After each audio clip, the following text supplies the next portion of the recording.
اللہ رب العزت کے ذکر سے مسجدوں میں بھر جاتی ہیں اور ان کا حق ادا ہوتا ہے، کیونکہ مساجد ذکر اللہ کے لیے ہی ہیں۔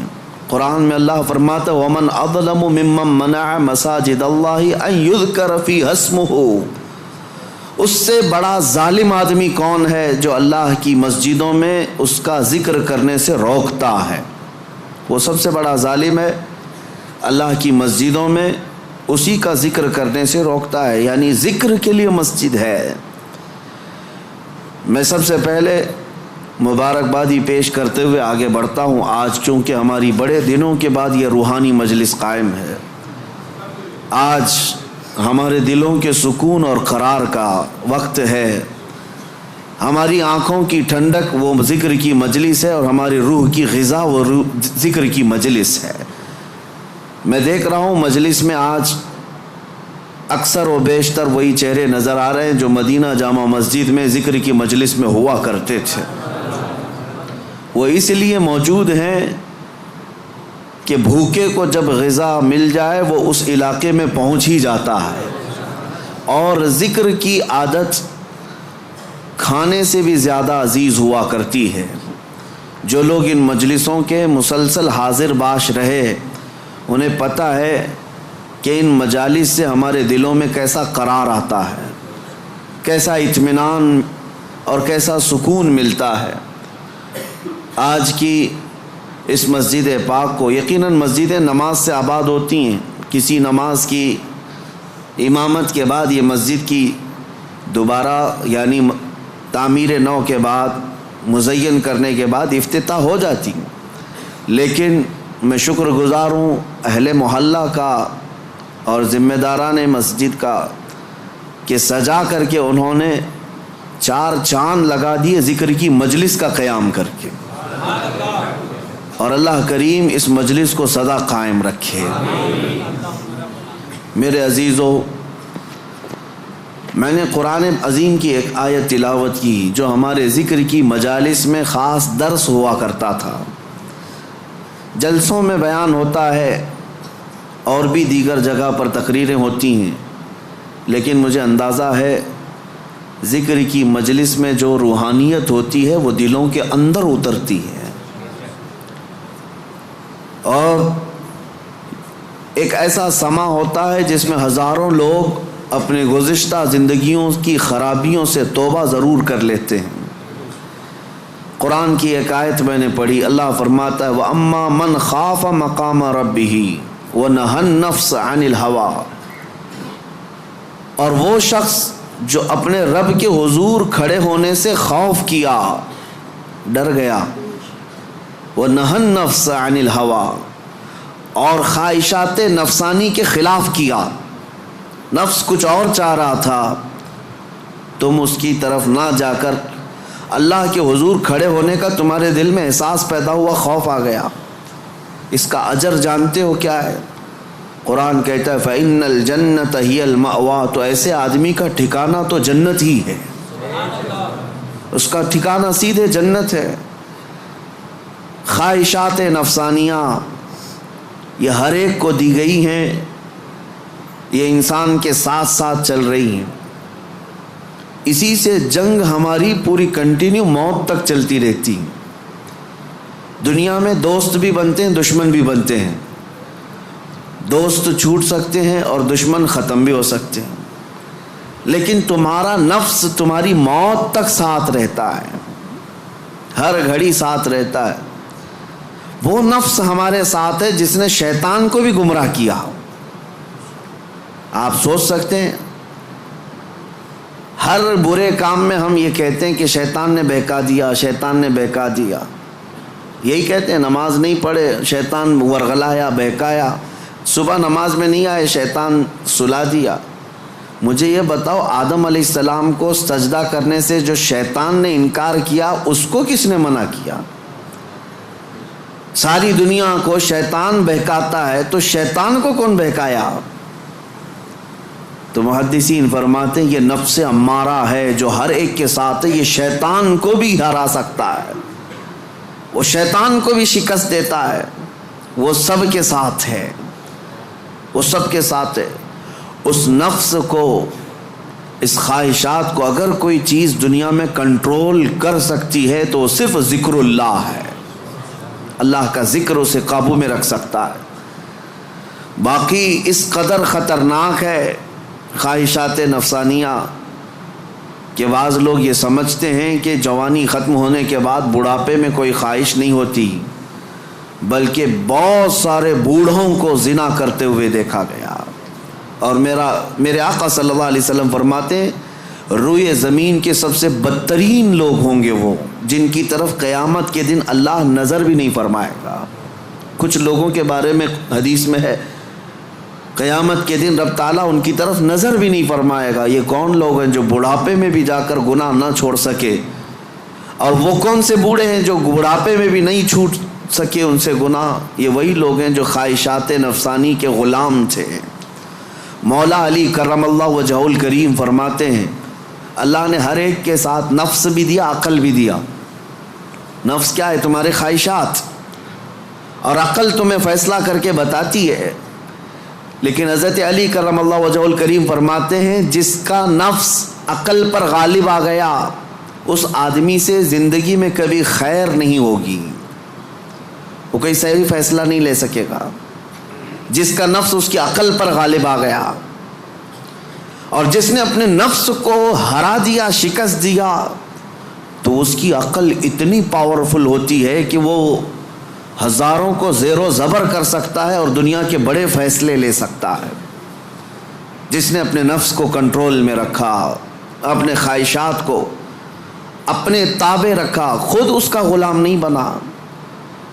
میرے عزیزو، قرآن کی ایک آیت میں آپ کو بتاتا ہوں، کتنا بڑا لفظ اللہ تعالیٰ نے قرآن میں فرمایا، توجہ، کتنا بڑا لفظ ہے یہ۔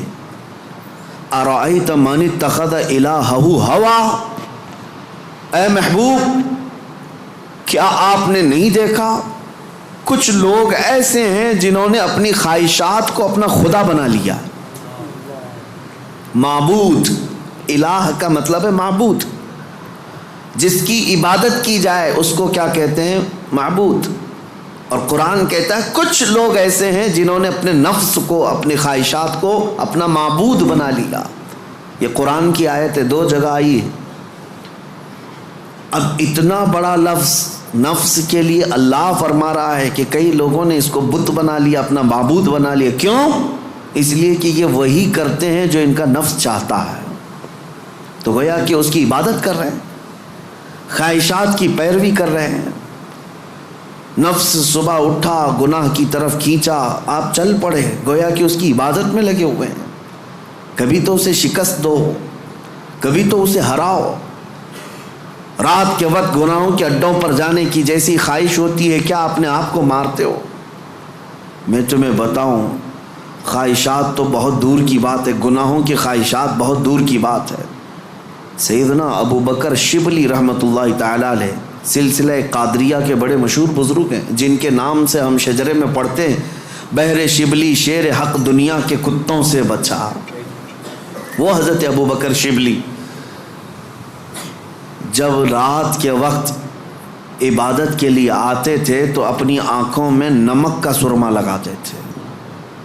کیوں؟ صرف اس لیے کہ نیند اگر آئی تو گویا کہ میں اپنی خواہش کا غلام ہو گیا، اپنے رب کا نہیں۔ عبادت اس کی ہو رہی ہے اور میں خواہش کے پیچھے چل رہا ہوں۔ حالانکہ نیند جو ہے یہ فطری چیز ہے، کسی کو کہیں پہ بھی آ جاتی ہے۔ اولیاء کاملین تو اس سے بھی اپنے آپ کو بچاتے تھے کہ وہ آنکھوں میں نمک پھیر لیتے تھے جس سے آنکھوں میں خون نکل آتا تھا۔ لوگ کہتے بھی تھے تو کہتے کہ اگر اللہ کی عبادت کے دوران اونگ آتی ہے، جھپکی آتی ہے، تو ان آنکھوں کی سزا یہی ہے کہ انہیں نمک لگا دیا جائے۔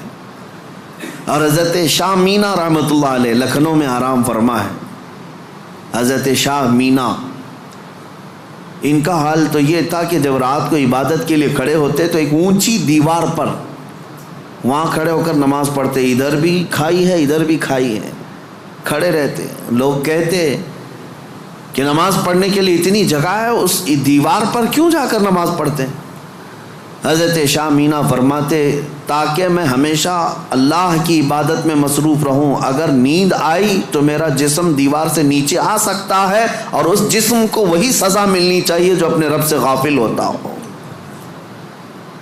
نفس کے خلاف وہ اولیاء جنگ کرتے رہے، لڑتے رہے۔ سب سے بڑی خطرناک چیز آج ہمارے ساتھ جو چل رہی وہ ہمارے خواہشات ہیں، اور میرے آقا صلی اللہ علیہ وسلم ارشاد فرماتے ہیں لا یؤمن احدکم حتی یکون ہواہ تبعا لما جئت بہ، تم میں سے اس وقت تک کوئی مومن نہیں ہو سکتا جب تک اپنی خواہشات کو میری مرضی کے حوالے نہیں کرے گا۔ تم ویسا جب تک نہیں کرو گے جیسا رسول اللہ چاہیں تب تک تم مومن نہیں ہو۔ تم وہ کرتے ہو جیسا تم چاہتے ہو، تمہاری مرضی، تمہاری خوشی، تمہیں جو اچھا لگا وہ کرنے لگے۔ یہ مومن کامل کی علامت نہیں۔ مومن کامل وہ ہے جو اپنی زندگی میں وہ کرے جو رسول پسند کرے، ان کی مرضی کے مطابق۔ میرے عزیزو، خواہشات یہ لامتناہی سلسلہ ہے، نہ ختم ہونے والا سلسلہ ہے۔ کسی بھی خواہش کا کوئی اینڈ نہیں ہے۔ کر کے دیکھ لو، تمہیں اگر دولت کی خواہش پریشان کرتی ہے تو کماؤ کماؤ کماؤ، کہاں تک جاؤ گے؟ کبھی بھی پیٹ نہیں بھر سکتا۔ نبی پاک صلی اللہ علیہ وسلم ارشاد فرماتے ہیں قبر کی مٹی ہی اس کا پیٹ بھر سکتی ہے۔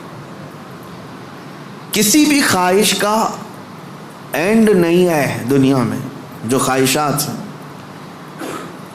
مال کی خواہش، میں یہ نہیں کہہ رہا کہ کسی کو مال کمانا ہی نہیں چاہیے، ارے میاں زندگی گزارنے کے لیے ہر ایک کو کمانا ہے، ہر ایک کو کمانا ہے، لیکن میں جس چیز کی مذمت کر رہا ہوں غلام بن کر کے پیچھے بھاگنا۔ جیسے فارسی میں کہا گیا ہے خوردن برائے زندگی اس نہ کہ زندگی برائے خوردن۔ کھانا جو ہے تمہاری زندگی کے لیے ہے، پوری زندگی کھانے کے لیے نہیں ہے۔ فرق دونوں میں سمجھ رہے آپ؟ مال تمہاری زندگی گزارنے کے لیے ضروری ہے، لیکن پوری زندگی مال کے لیے نہیں ہے۔ لیکن خواہشات کبھی ختم نہیں ہوتی۔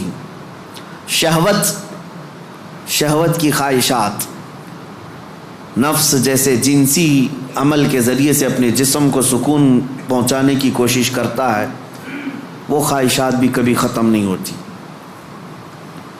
کبھی ختم نہیں ہوتی۔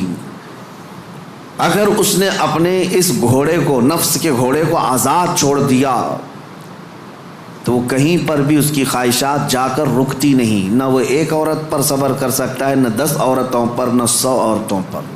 اگر اس نے اپنے خواہشات کے اس گھوڑے کی لگام نہیں پکڑی تو کہیں اینڈ نہیں ہے اس کا، کہیں اینڈ نہیں ہے۔ مرنے کے وقت بھی یہ خواہشات اسے گناہ کی طرف لے جا سکتی ہیں۔ یہ شرمگاہ کی خواہشات اور زبان کی جو خواہشات ہیں، چٹکارا جس کو کہتے ہیں، لذت، اس کا بھی کوئی اینڈ نہیں۔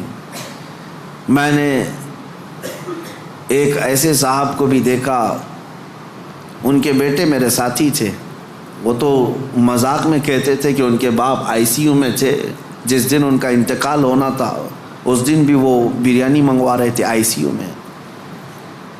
تو یہ تو ایک نارمل سی بات تھی، ہنس کر کے وہ کہہ رہے تھے، لیکن وجہ یہ تھی کہ وہ ایڈکٹ تھے بریانی کے، کھانے کے، گوشت کے۔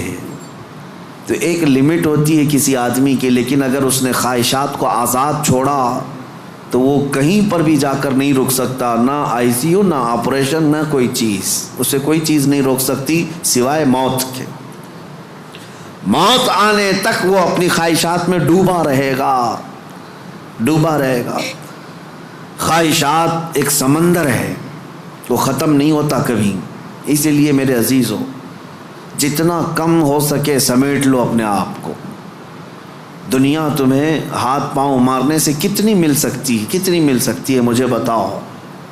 تم زیادہ سے زیادہ کس قدر اپنے آپ کو دنیا میں خوش رکھ سکتے ہو ان خواہشات کو پورا کر کے؟ کبھی نہیں۔ گناہوں میں یہ تمہیں ایسا برباد کر کے رکھیں گی خواہشات کہ تمہارے جسم مفلوج ہو جائیں گے۔ ایک دن موت کا وقت آئے گا، سارے درد تمہارے نکل رہے ہوں گے۔ دنیا سے جا رہے ہوں گے لیکن ہزاروں داغ چھوڑ کر جا رہے ہوں گے زمین پر، اور اسی زمین میں دفن ہونا ہے۔ اس لیے اللہ نے قرآن میں فرمایا اپنے رسول سے، اے محبوب کیا آپ نے نہیں دیکھا کچھ لوگ وہ ہیں جو اپنے خواہشات کو اپنا معبود بنا لیا ہے، اپنا خدا بنا لیا ہے، اس کی پیروی کرتے ہیں۔ اب کرنا کیا چاہیے؟ ان خواہشات کا قتل جتنا ہو سکے اس کے خلاف جانا ہوگا۔ ظاہر سی بات ہے یہ رات کے وقت ذکر کی طبیعت کس کی چاہتی ہے؟ وہ لوگ جن پر اللہ فضل فرمائے، ورنہ اکثر کا جسم آرام چاہتا ہے، دنیا کی طرف جسم کھینچتا ہے، لیکن تم نے اس کو ٹھکرایا اور اللہ کے ذکر کو اپنایا، یہ آپ نے اپنے خواہشات کے خلاف کیا ہے۔ اس کے اجر میں کیا ہے؟ سیدھے قرآن کہتا ہے جنت اس کا ٹھکانہ ہے، جنت اس کا ٹھکانہ ہے۔ حضور پاک صلی اللہ تعالیٰ علیہ وسلم فرماتے ہیں، جانتے ہو اپنے صحابہ سے اللہ کو سب سے زیادہ پسندیدہ چیزیں کیا ہیں؟ اللہ سب سے زیادہ کیا چیز پسند کرتا ہے بندوں میں؟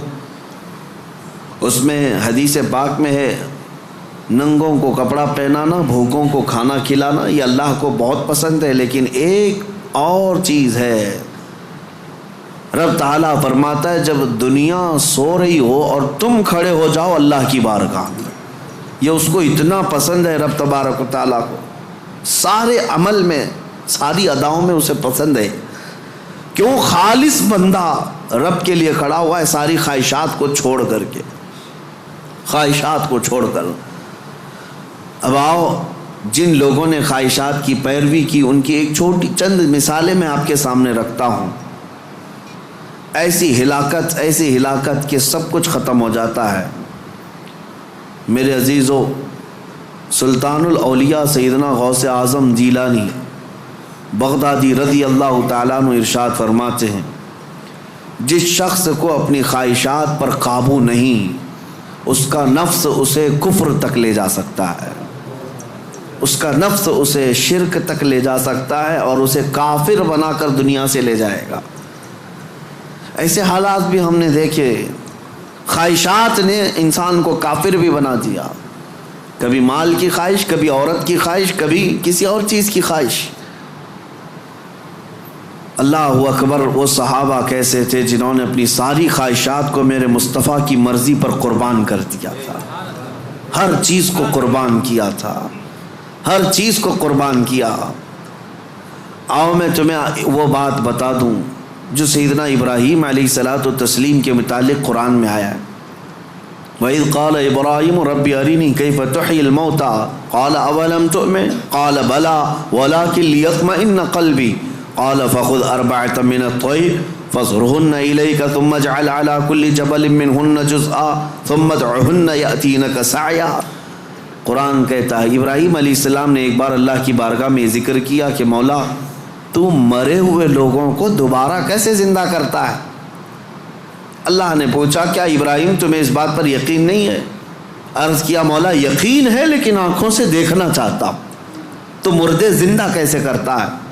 رب تعالیٰ نے فرمایا 4 پرندے لے لو، ان کو ذبح کرو، ان کا گوشت پورا قیمہ بنا کر مکس کر لو، اور 4 پہاڑوں پر تھوڑا تھوڑا سب کا گوشت رکھ کر کے آؤ، اور پھر ان پرندوں کے نام لے کر پکارو، وہ اڑتے ہوئے آئیں گے۔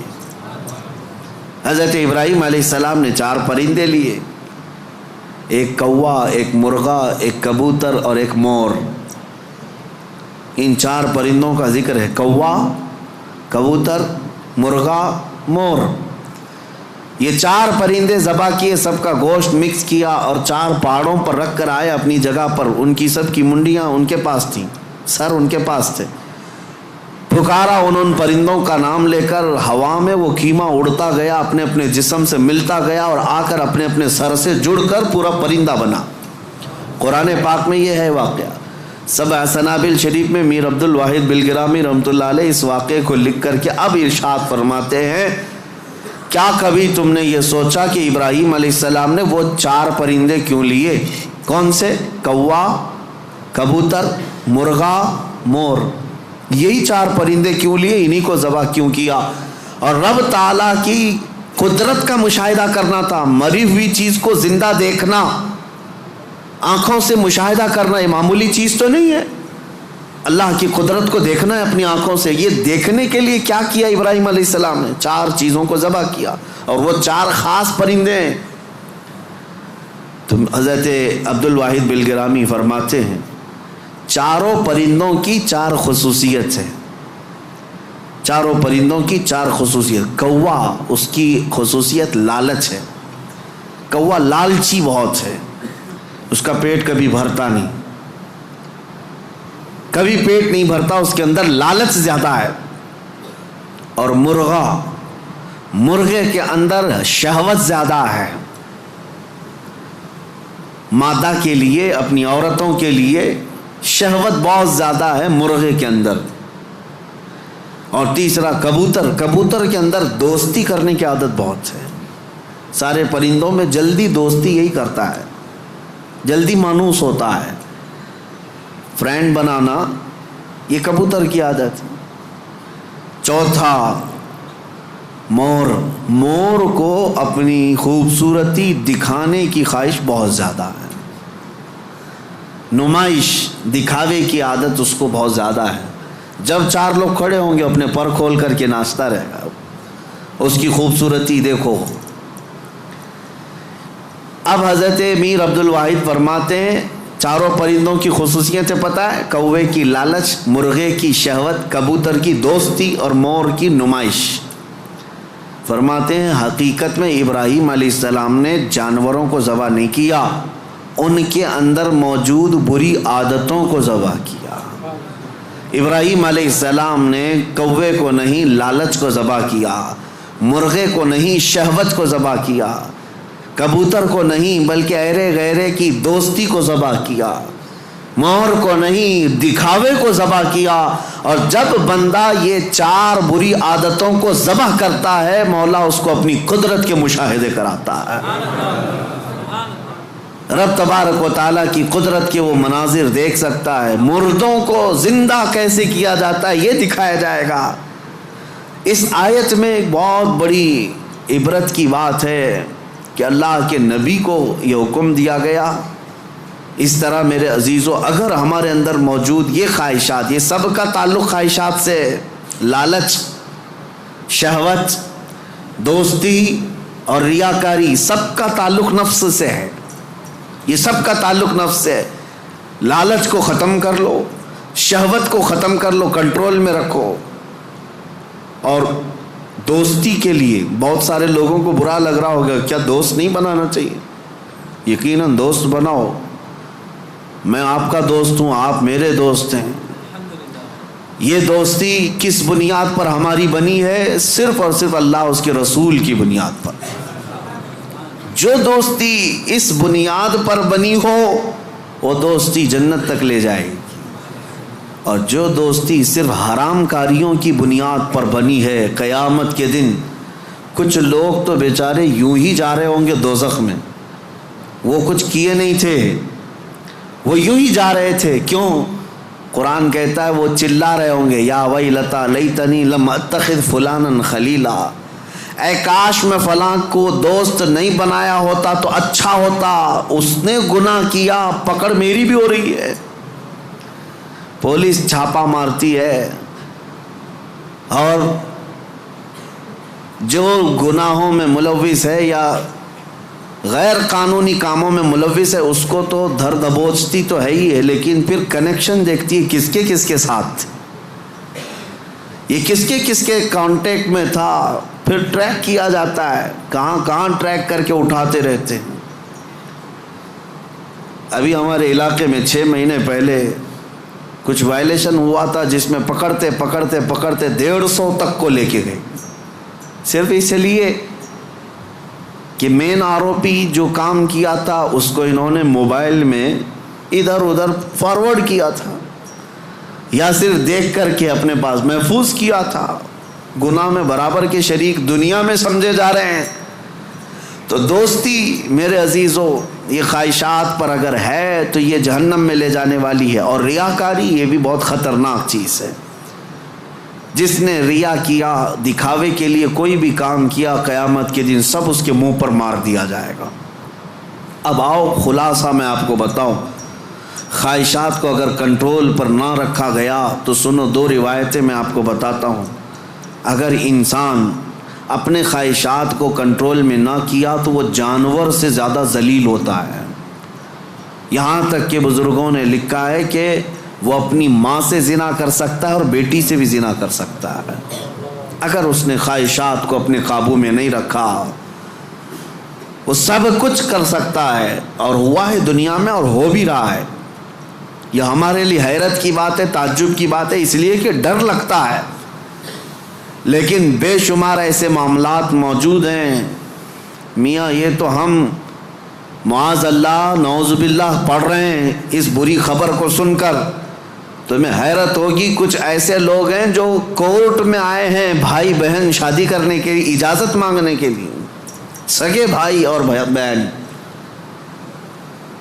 اور اتنا ہی نہیں بلکہ عرب ممالک میں خود ہو کر کے آیا، کئی گھروں کے اندر یہ بے حیائیاں موجود ہیں. بہنوں کو محفوظ رکھنے کے لیے بھائیوں سے دور کیا جا رہا ہے. کیوں؟ خواہشات پر کنٹرول نہیں، انہیں ڈر ہے اپنے سگے بھائی سے. اسی کی ماں سے پیدا ہوا بھائی، اس سے خاتون ڈرتی ہے. یہ ان علاقوں میں نے دیکھا ہے، ان علاقوں میں، اگر میری بات غلط ہو تو مجھے بتانا ہو. عرب ممالک کی بات میں کر رہا ہوں. کئی گھروں میں خواتین اپنے سگے بھائیوں سے ڈر کر کے رہتی ہیں کہ وہ اکیلا پائیں تو ہماری عزت کے ساتھ کچھ بھی کر سکتا ہے. اللہ کی پناہ. یہ کب ہوتا ہے؟ جب خواہشات کے گھوڑے کو آزاد کر دیا جائے. یہ کبھی قابو میں نہیں آئے گا، یہ کبھی قابو میں نہیں آئے گا. اس کو قابو میں کرنے کے لیے دنیا کی طاقتیں، کوئی انجیکشن اور ٹیبلٹ نہیں، اس کو صرف اور صرف اللہ کا ذکر کنٹرول میں لا سکتا ہے، قابو میں لا سکتا ہے. جب تم اللہ کے ذکر میں شامل ہو جاؤ یا خود سے کرو، نفس اپنے خواہشات سے باہر نکلتا ہے اور تمہارے دل کے اندر ایک قرار اور سکون آتا ہے. تم توبہ بار بار کرتے رہو گے اور اس سب سے نکلنے کی بار بار خواہش کرتے رہو گے. اور اس کو چھوڑ دو، دیکھو کتنے خواہشات جنم لیتے ہیں، کتنے خواہشات جنم لیتے ہیں. اسی لیے نبی پاک صلی اللہ تعالیٰ علیہ وسلم نے ارشاد فرمایا، خواہشات انسان کو کہاں لے جاتی ہیں. شاید ایک 7-8 سال پہلے کی بات ہے. مہاراشٹر کا ایک علاقہ ہے، ایک شہر ہے، بڑا مشہور شہر ہے. اب چونکہ مجھے کچھ بھی بولنا مشکل ہے، ساری چیزیں وائرل ہوتی ہیں.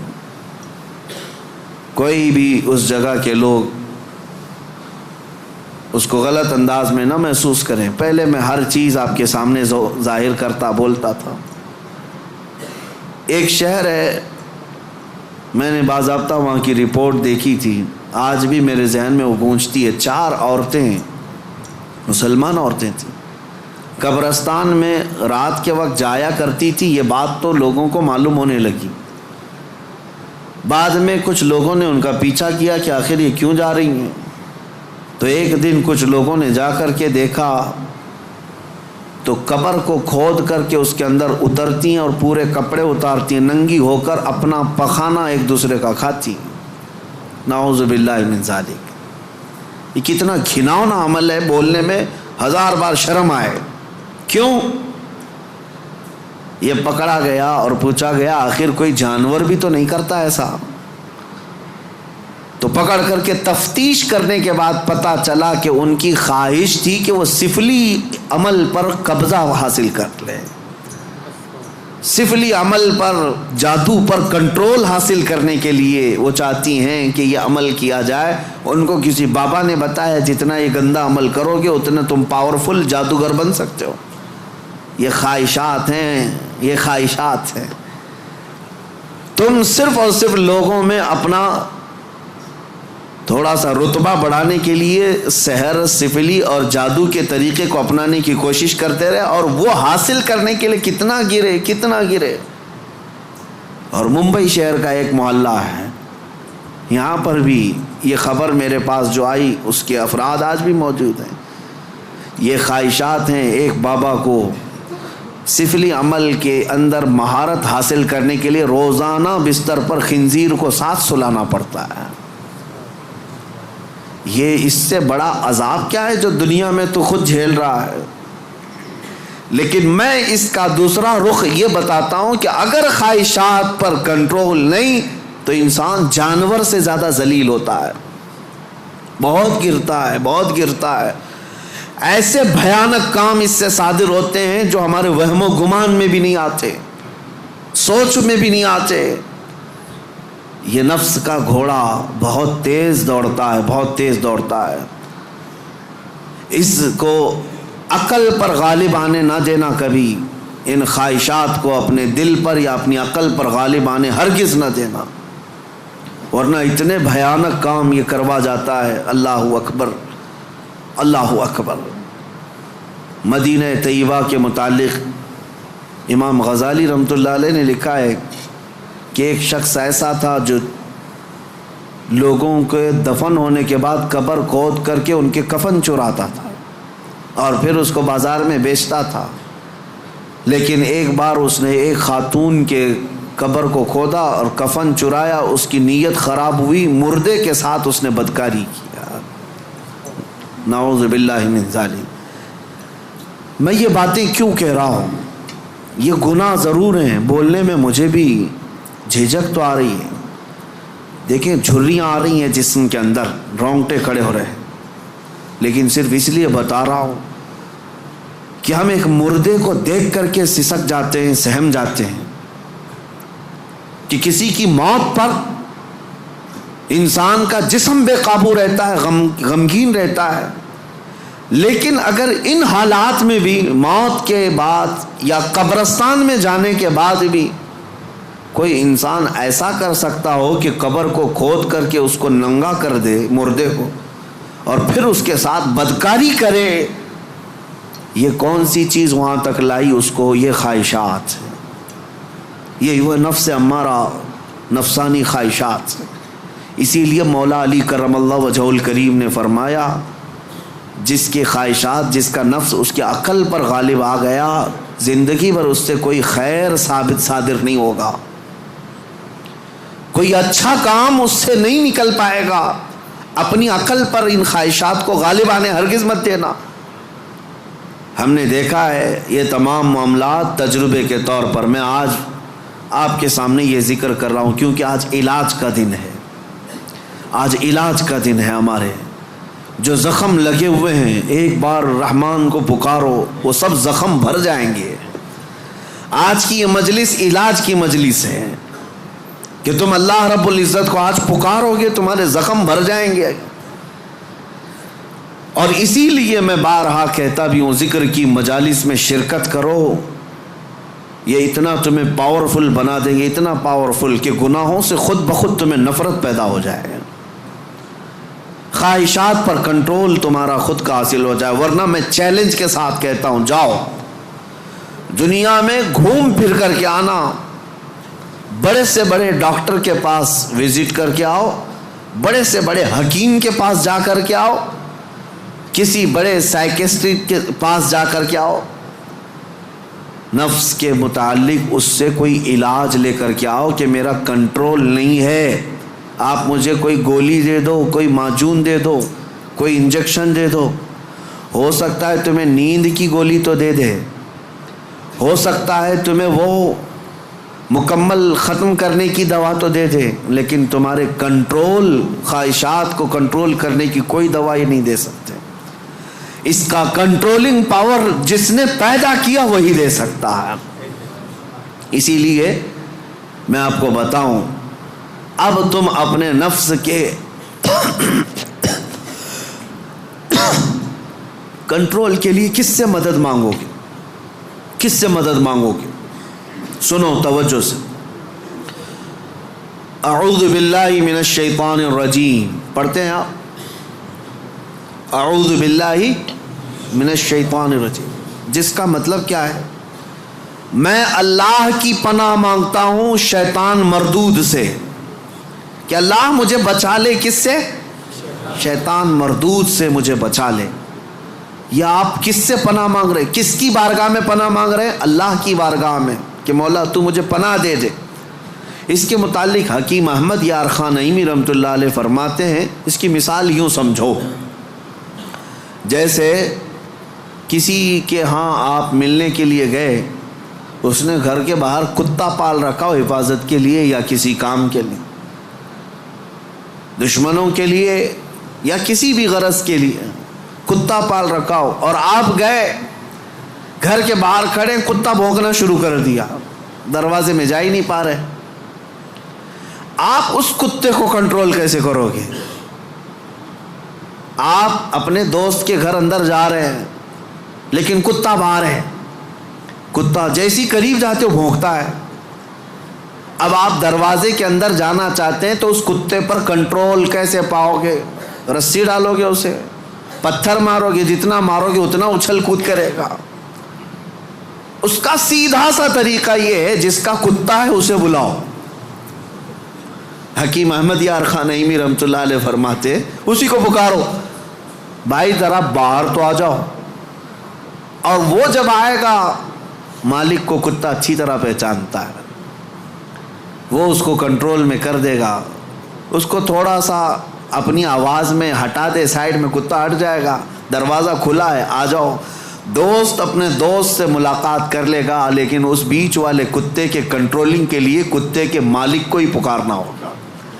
اسی لیے حکیم احمد یار خان نعیمی رحمۃ اللہ علیہ فرماتے ہیں نفس ایک کتا ہے جو تمہیں تمہارے رب کے دروازے پر جانے سے پہلے بھونکتا ہے، دروازے میں کھڑا ہو جاتا ہے، نہیں جانا مسجد، نہیں جانا اس ذکر پر، نہیں جانا ان محافل میں۔ اس کتے پر کنٹرولنگ کیسے حاصل ہوگا؟ فرمایا گیا اسی لیے تم اس کتے کے مالک رب ذوالجلال کو ہی پکارو، پیدا تو اسی نے کیا ہے، رب تبارک و تعالیٰ نے پیدا کیا ہے، اور وہی تمہیں اس پر قبضہ بھی دے گا۔ اسی کے متعلق فرمایا گیا اللہ نے پہلے ہی قرآن پڑھنے سے پہلے حکم کیا دیا، یہ پڑھو اعوذ باللہ من الشیطان الرجیم، میں اللہ کی پناہ مانگتا ہوں شیطان مردود سے۔ آج ہم اسی لیے اس مسجد میں آئے بھی ہیں۔ میں نے نفس کے متعلق جو باتیں ذکر کی، یقیناً نفس نے بہتوں کو اندھا کر دیا، بہتوں کو برباد کیا، بہتوں کو گمراہ کیا، کئی کو کافر کیا۔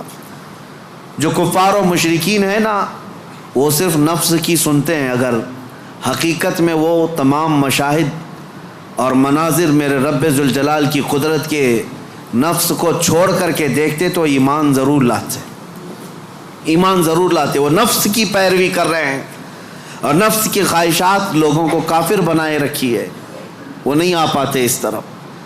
اب میں بات کو سمیٹتے ہوئے اس بارگاہ میں لے چلتا ہوں جس مصطفیٰ کریم نے نفس سے بچنے کے لیے اپنے صحابہ کی تربیت کیسے کی تھی۔ یقیناً وہ ماحول کو ہم دیکھتے ہیں، روح تڑپ جاتی ہے۔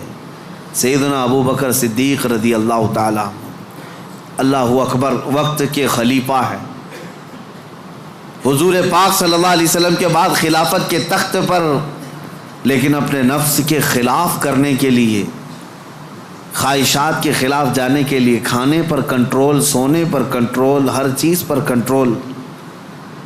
اتنی غربت کا ماحول تھا کہ سارے صحابہ نے بیٹھ کر کے مشورہ کیا کہ خلیفہ کا کوئی وظیفہ جاری کریں، تنخواہ، ورنہ وہ بھوکے رہ جائیں گے۔ تو بیت المال سے ان کا وظیفہ جاری کیا گیا۔ اتنا تھا وظیفہ کہ اس سے ان کا صرف مہینے بھر کا گھر چلتا تھا، باقی کچھ بھی نہیں آتا تھا۔ ایک دن ان کی بیوی نے کہا کہ خلافت کے کاموں سے تھک جاتے ہو، کبھی گھی روٹی بھی تو کھا لیا کرو، کبھی گھی کھا لو، کبھی روٹی کھا لو، شہد کھا لو۔ حضرت ابوبکر صدیق نے کیا کہا جانتے ہو؟ اتنے پیسے کہاں ہیں کہ گھی اور شہد خرید سکوں؟ کون؟ خلیفۃ المسلمین۔ تو ان کی بیوی کہتی ہیں آپ مت گھبرائیں، میرے پاس ہے، میں دیتی ہوں، جائیے آپ گھی اور شہد خرید لائیے۔ کہا تمہارے پاس ہیں، لاؤ۔ بیوی لے آئی، ایک پوٹلی میں پیسے جمع تھے، کہا یہ لیجیے، آپ بازار جائیے، گھی اور شہد خرید لائیے۔ حضرت ابوبکر صدیق نے پوچھا اتنے پیسے تیرے پاس کہاں سے آئے؟ تو ان کی اہلیہ نے کہا جو ماہانہ وظیفہ آپ کا آتا ہے، تنخواہ آتی ہے، مہینہ بھر کا خرچہ چلاتی ہوں، تھوڑا تھوڑا بچا کر کے رکھتی ہوں کہ برے وقت میں کام آ جائے۔ حضرت ابوبکر صدیق نے وہ پوری پوٹلی اٹھائی اور لے جا کر کے بیت المال میں جمع کیا اور کہا یہ میری ضرورت سے زیادہ آتا ہے، اسی لیے میرے گھر میں بچ جا رہا ہے۔ آج سے میرا وظیفہ کم کر دو۔ خواہشات کے خلاف کھڑے ہونے والوں میں پوری دنیا میں اگر کوئی مثال ہے تو صرف رسول اللہ کے صحابہ کی مثال ہے، صرف رسول اللہ کے صحابہ۔ ایک حضرت نعمان بن مقرن ہے، ایک بادشاہ کے دربار میں گئے، حضور کی طرف سے سفیر بن کر کے گئے تھے، قاصد۔ تو بادشاہ کو جب پتہ چلا شاہ عرب مصطفیٰ کریم صلی اللہ علیہ وسلم کا ایک قاصد آ رہا ہے، اس نے سونے کی کرسی لگا دی اور ریشم کا قالین بچھایا۔ میرے عزیزو صحابہ، حضور کے ساتھ ہوتے تو وفاداری، حضور اگر دور ہوتے تو بھی وفاداری۔ اس مجمع میں گئے جہاں پورے کے پورے اغیار ہیں، کوئی مسلمان نہیں تھا، تو اپنی تلوار سے وہ قالین پھاڑتے ہوئے چلے گئے، ہٹا دیا، اور کرسی جو سونے کی تھی اس کو پاؤں سے مار کر گرا دیا، کہا میرے لیے عام سی کرسی لاؤ۔ تو بادشاہ کہنے لگا اب تک میں نے اتنا شاندار رسپیکٹ استقبال کسی کا نہیں کیا جتنا ان کا کیا، کتنا غرور ہے تمہیں، کتنا تکبر ہے۔ حضرت نعمان نے کہا غرور و تکبر ہم میں نہیں تم میں ہے، غرور و تکبر کی وجہ سے نہیں۔ میرے مصطفیٰ کریم صلی اللہ علیہ وسلم نے فرمایا ریشم کا استعمال مرد کے لیے حرام ہے، سونے کا استعمال مرد کے لیے حرام ہے، اور جو میرے مصطفیٰ نے حرام فرمایا پوری دنیا میرے پاس لا کر رکھو، میں ٹھوکر ماروں گا۔ یہ ہے خواہشات کے خلاف کھڑا ہونا۔ ورنہ ہوتا کیا ہے، دنیا نہیں دیکھ رہی، ہمارا ماحول نہیں ہے، چلو کمپرومائز کر لو، آج یہاں مل رہا ہے۔ کچھ لوگ تو یہی سوچ کر کے ایسی محفلوں میں جا کر بیٹھتے ہیں جن محفلوں میں بیٹھنا ایک غلام رسول کو کبھی زیب نہیں دیتا۔ شرابیوں کی محفل میں بیٹھ گئے، کبابیوں کی محفل میں بیٹھ گئے، تمہارا کام نہ اصلاح کا ہے نہ تبلیغ کا ہے، پھر بھی جا کر کے ایسوں کے درمیان بیٹھ گئے۔ کیوں؟ کوئی دیکھ تھوڑی نہ رہا ہے، کوئی دیکھ تھوڑی نہ رہا ہے۔ اور کبھی کن کفار و مشرکین کے بیچوں بیچ بیٹھ گئے گپیں لگاتے ہوئے، اور پھر یہ سوچتے کوئی دیکھ تھوڑی نہ رہا ہے۔ بیٹھا تو بیٹھا لیکن ان کی حرکتیں بھی کرنے لگ گئے۔ ایک صاحب، اور ویسے تو بہت سارے ہیں، خواہشات ان کو کہاں تک لے جاتی ہے، خاص طور پر نیتا گیری کرنے کے وقت سب بھول جاتے ہیں دین کیا ہے، اسلام کیا ہے، میرے مصطفیٰ کی تعلیمات کیا ہیں۔ چند لوگوں کو راضی کرنے کے لیے اور ایک کرسی کی خواہش کے لیے کسی بھی مورتی کے سامنے ناریل بھی چڑھا دیں گے، حکم بھی لگا دیں گے، سب کر لیں گے، اور پھر وہ یہ سوچتے ہیں تھوڑا سا کر لینے سے کیا ہوگا۔ وہ رسول اللہ کے صحابہ بادشاہوں کے دربار میں کھڑے ہو کر کے بھی کمپرومائز نہیں کرتے تھے، تو محلے گلی کوچے کی کرسیوں کے لیے دین بیچ جاتے ہیں۔ یہ خواہشات پر کنٹرول نہ ہو تو آدمی ہر چیز کا غلام ہے، ہر چیز کا غلام ہے، نیند کا غلام، مال کا غلام، عورت کا غلام، معاشرے کا غلام۔ یہ ساری حرکتیں جو آج نوجوان کرتے ہیں غلام ہیں، یہ غلام ہے۔ بہت سارے کام اس لیے کرتے ہیں کہ نہیں لوگ کیا بولیں گے، تم لوگوں کے غلام ہو، لوگوں کی خواہشات کے مطابق جینا چاہتے ہو، اس لیے تو بہت ساری چیزیں تمہارے آڑے آ جاتی ہیں۔ میں داڑھی رکھ لوں گا لوگ کیا بولیں گے، ٹوپی پہنوں گا لوگ کیا بولیں گے، میں علماء کے ساتھ بیٹھوں گا لوگ کیا بولیں گے، لوگ کیا بولیں گے۔ تم لوگوں کے لیے جی رہے ہو، غلام ہو۔ کئی ایسے ہیں جن کی غلامی کبھی ختم نہیں ہوتی، تم اللہ اس کے رسول کے لیے جیو۔ ان خواہشات سے باہر نکل آؤ، ان خواہشات سے باہر نکل آؤ۔ عزیزان گرامی وقار، ان خواہشات کو ختم کرنے کے لیے اگر کوئی سب سے پاورفل علاج ہے تو وہی میں نے کہا اللہ کا ذکر ہے۔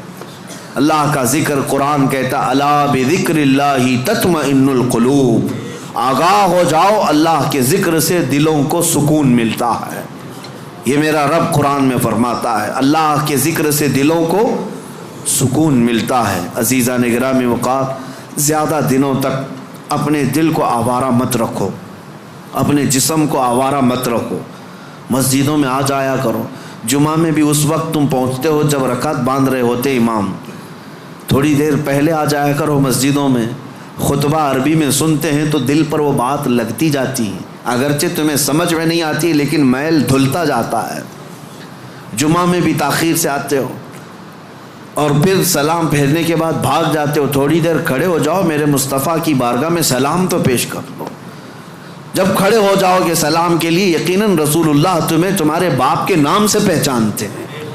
تمہاری طرف سے سلام آ رہا ہے تو کیا میرے مصطفیٰ جواب نہیں دیں گے؟ ادھر سے اگر جواب آیا تمہارے سلام کا تو یقیناً تمہارے دل کی صفائی ہے اس میں. ان محفلوں سے کب تک تم بھاگتے رہو گے؟ مسجدوں میں کبھی وقت سے پہلے آ جاؤ. حضور پاک صلی اللہ علیہ وسلم نے ایک چیز بیان فرمائی, وہ میں آپ کے سامنے رکھتا ہوں. منافق اور مومن کی پہچاننے کا طریقہ کیا ہے؟ حضور فرماتے ہیں منافق مسجد میں سب سے لیٹ آتا ہے اور سب سے جلدی بھاگتا ہے. مسجد میں سب سے تاخیر سے آتا ہے اور سب سے جلدی بھاگ جاتا ہے. اسی لیے مجھے ڈر لگتا ہے. آپ کو بھی خوف ہونا چاہیے کہ منافقوں کی فہرست میں ہمارا نام نہ آ جائے. دیکھتے رہتے ہیں ابھی ٹائم ہے, لاسٹ مومنٹ پر پہنچیں گے اور پھر ادھر ختم ہوتے ہی سب سے پہلے بھاگیں گے. حدیث پاک میں ہے منافق کی علامت ہے. اور پھر دوسری علامت منافق کی کیا ہے؟ حضور فرماتے ہیں بازار میں بہت جلدی جاتا ہے اور بہت دیر کے بعد بازار سے نکلتا ہے. کافی دیر تک شاپنگ مال میں وقت گزارے گا, اس کا دل لگتا ہے وہاں پر, مارکیٹ میں شاپنگ مال میں گھومتا رہے گا. بہت جلدی مارکیٹ میں جائے گا اور بہت دیر سے نکلے گا. میرے عزیزو, یہ منافق کی پہچان اور دل کالا ہونے کی علامت. اور مومن کی پہچان میرے آقا فرماتے ہیں مسجد میں جلدی آتا ہے اور دیر سے جاتا ہے. بازار میں صرف اپنے کام کے حد تک جاتا ہے اور فوراً وہاں سے بھاگ جاتا ہے. مومن کی پہچان ہے. اس لیے میری یہ نصیحت ہے نوجوانوں کو کہ یہ ذکر کی مجلس قائم کرو. زیادہ دیر تک اپنے دل کو آزاد مت چھوڑو, زیادہ دیر تک دل کو آزاد مت چھوڑو, ورنہ یہ خواہشات تمہیں بہت دور تک لے جائیں گی.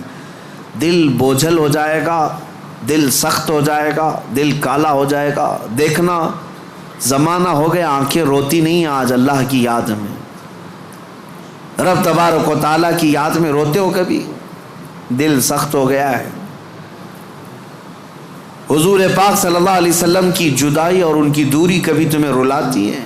موت آنے والی ہے, کیا وہ قبر کی سختیاں اور اس کی تنہائیاں تمہیں کبھی رلاتی ہیں؟ سوچ کے روتے ہو کہ کیا ہوگا میری قبر میں جب مجھے ٹائٹ باندھ کر کے لوگ چھوڑ کر چلے جائیں گے؟ کیا ہوگا میرے ساتھ جب اوپر نظریں اٹھاؤں گا تو تختیاں بند نظر آئیں گی؟ گھٹن محسوس ہوگی قبر میں, کیا ہوگا؟ اس یاد سے کبھی آنکھیں روتی ہیں؟ یہ کیوں نہیں رو رہی؟ بہت دن تک تم نے دل کو آزاد چھوڑ دیا, بہت دنوں تک خواہشات کے پیچھے چلتے رہے.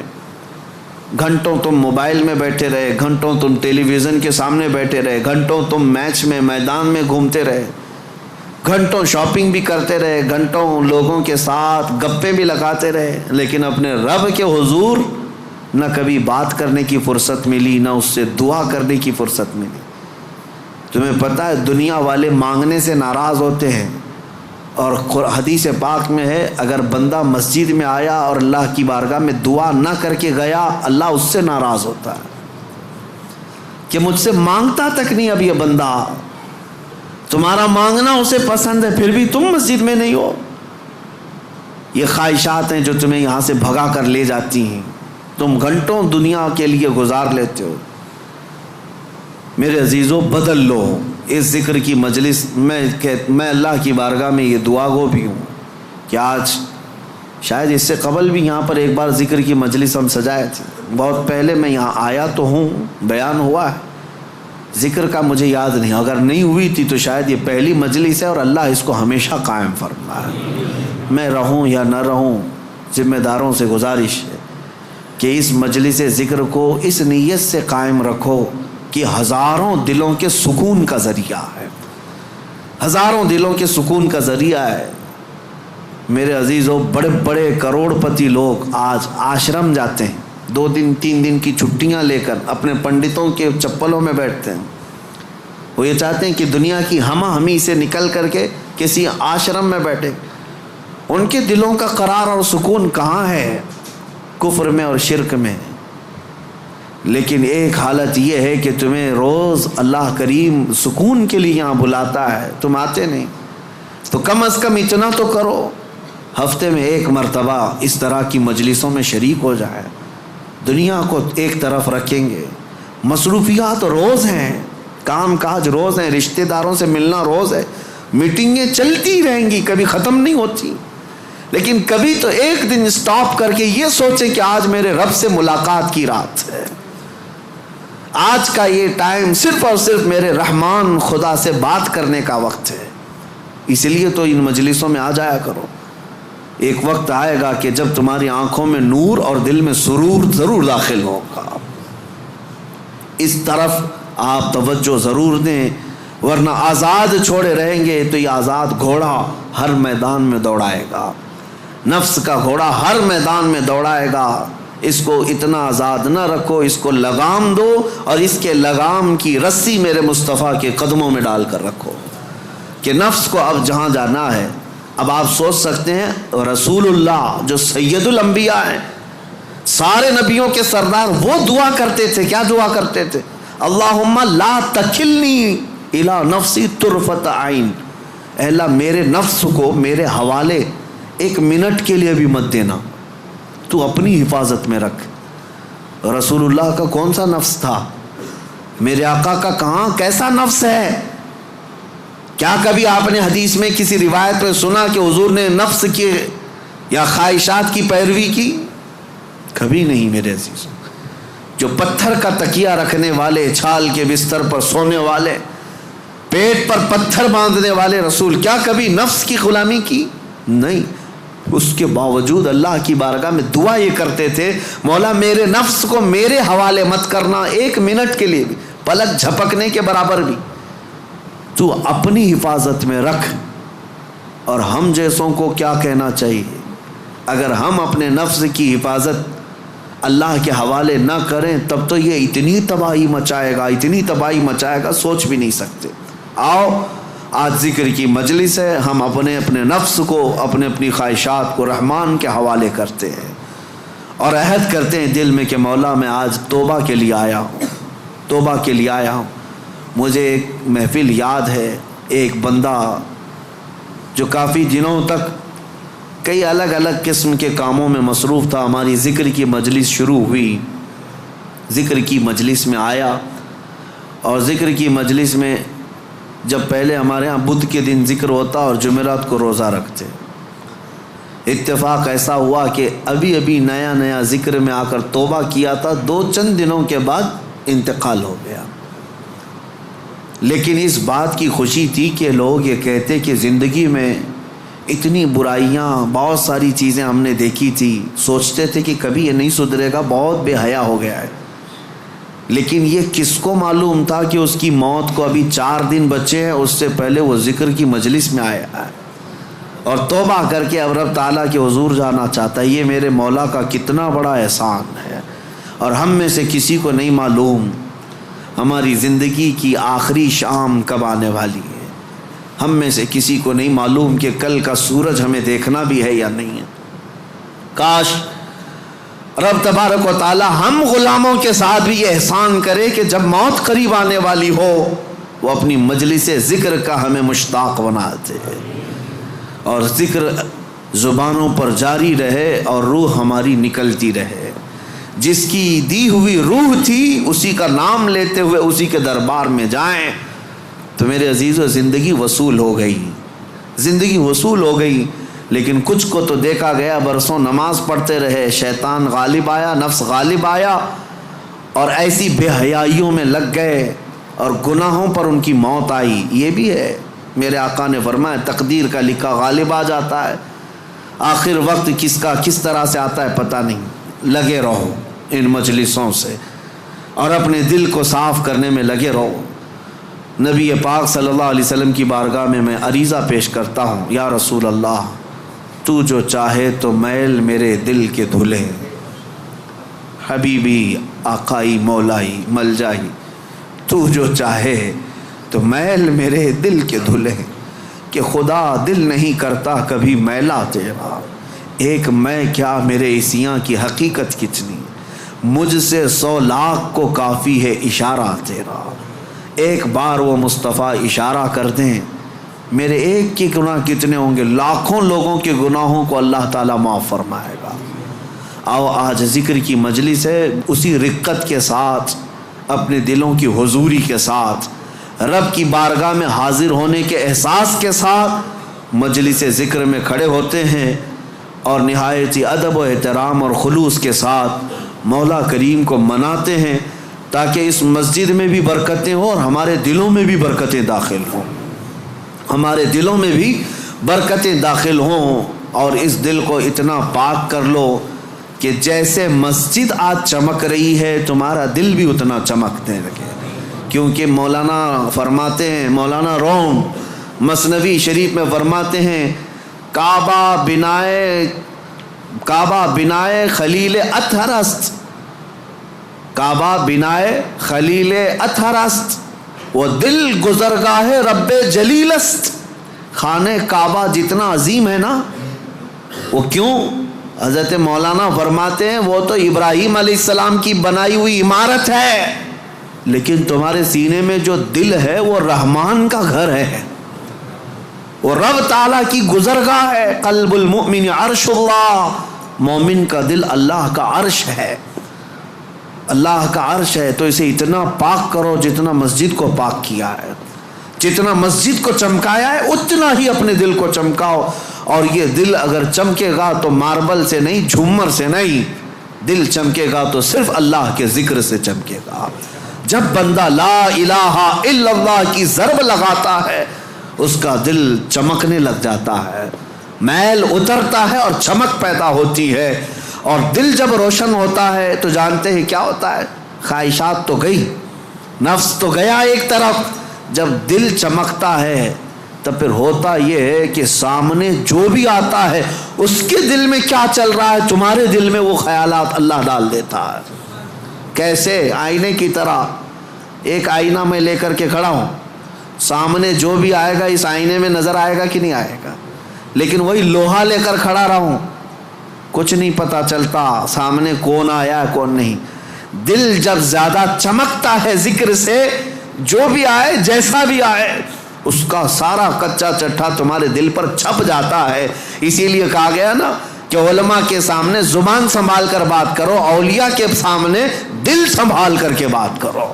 کیوں؟ تمہارے دلوں کے اندر کے حالات بھی ان سے مخفی نہیں ہوتے، چھپتے نہیں۔ کیوں نہیں چھپتے؟ اس لیے کہ انہوں نے دلوں کو اتنا پاک کیا، اتنا چمکایا ہے، جو سامنے آتا ہے اس کے سارے اعضاء، اس کے دل کے حالات ان کے دل پر چمکنے لگتے ہیں۔ اور صرف چمک ہی نہیں، اور ایک اس کا فائدہ ہے، دل جب چمکتا ہے اور ایک فائدہ ہے۔ کیا فائدہ ہے؟ تم نظر تو آتے ہو، جب میں شیشہ لے کر کھڑا رہوں گا تم نظر تو آتے ہو، لیکن ایک اور فائدہ ہے، اگر سورج چمک رہا ہے اور شیشے پر سورج کی روشنی آ رہی ہے تو یہ روشنی سیدھے کہاں پڑے گی؟ تمہارے چہرے پر پڑے گی۔ اور تمہارا چہرہ کالا ہو کہ جیسا ہو، لیکن اس آئینے کی اور اس شیشے کی روشنی سے تمہارا چہرہ بھی چمکنے لگے گا۔ یہی اولیاء کی مثال ہے کہ ان کے دل شیشے کی مانند چمک رہے ہوتے ہیں، اور آفتاب رسالت میرے مصطفیٰ کا سورج ان کے دل پر چمک رہا ہوتا ہے، اس کی روشنی اولیاء کے دلوں پر آتی ہے، اور جو قریب آتا ہے اس کا چہرہ بھی اس سے چمک جاتا ہے۔ جو قریب آتا ہے اس کا دل بھی چمکتا ہے، چہرہ بھی چمکتا ہے۔ صحبت کا اثر اسی لیے زیادہ اثر کرتا ہے، ان لوگوں کی صحبت میں وقت گزارو جن کا دل چمکتا ہے۔ اور اخیر میں اب دل کے